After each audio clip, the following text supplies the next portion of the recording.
এক ছাদের নিচে আজীবন বসবাস, 20 বছর হয়ে গেছে এদের সংসার, একদিনও মুখ ফুটে বলতে পারে নাই তোমারে ভালোবাসি। দেখেন বিশ্বনবী যে আই লাভ ইউ বলতো, তার দলিল শুনেন। সাহাবারা জিজ্ঞেস করলেন, ইয়া রাসূলুল্লাহ মান আহাব্বুন নাস ইলাইক, ও নবী কারে সবচেয়ে বেশি ভালোবাসেন? Who do you love the most, নবী কাকে সবচেয়ে বেশি লাভ করেন আপনি? সাহাবারা প্রশ্ন করলেন, ইয়া রাসূলুল্লাহ কাকে লাভ করেন বেশি?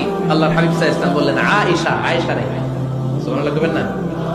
সাহাবারা বললেন, ওমিনার রিজাল, পুরুষদের মধ্যে কারে বেশি পছন্দ করেন? বিশ্বনবী বললেন, আবুহা, আয়েশার বাবারে। সাইয়েদনা আয়েশা রাদিয়াল্লাহু তাআলা আনহার বাবার নাম কি? আবু বকর। কি নাম? আবু বকর। আল্লাহর হাবিব সাল্লাল্লাহু আলাইহি ওয়াসাল্লাম বললেন, সবচেয়ে বেশি লাভ করি আয়েশাকে।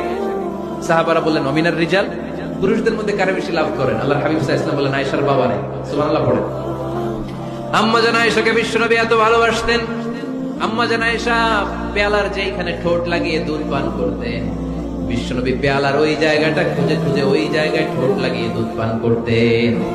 আম্মা জান আয়েশা রাদিয়াল্লাহু তাআলা না গোশত খেয়ে হাড্ডি চষে হাড্ডিটা রেখে দিলে বিশ্বনবী আম্মা জান আয়েশার চষা হাড্ডিটা মুখে নিয়ে আবার চষতে শুরু করে দিতেন। পড়েন সুবহানাল্লাহ। দুইজন একসাথে এক বালতি থেকে পানি নিয়ে গোসল করতেন। পড়েন আল্লাহু আকবার। আল্লাহর হাবিব বললেন, সব খাবারের মধ্যে যেমনি শরীর সেরা, নারীকুলের মধ্যে তেমনি আমার আয়েশা সেরা। দেখেন কেমনে এপ্রিসিয়েট করতেন। আম্মা জান আয়েশাকে তিনি সব সময় আদর করে হামায়রা বলে ডাকতেন। হামায়রা মানে লাল সুন্দরী গো। কি সুন্দরী? আম্মা জান আয়েশা রেগে গেলে গাল দুটো আনার ফলের মতো লাল হয়ে যেত, এজন্য ডাকতেন, ও আমার লাল সুন্দরী গো। সুবহানাল্লাহ কইতে পারলেন না?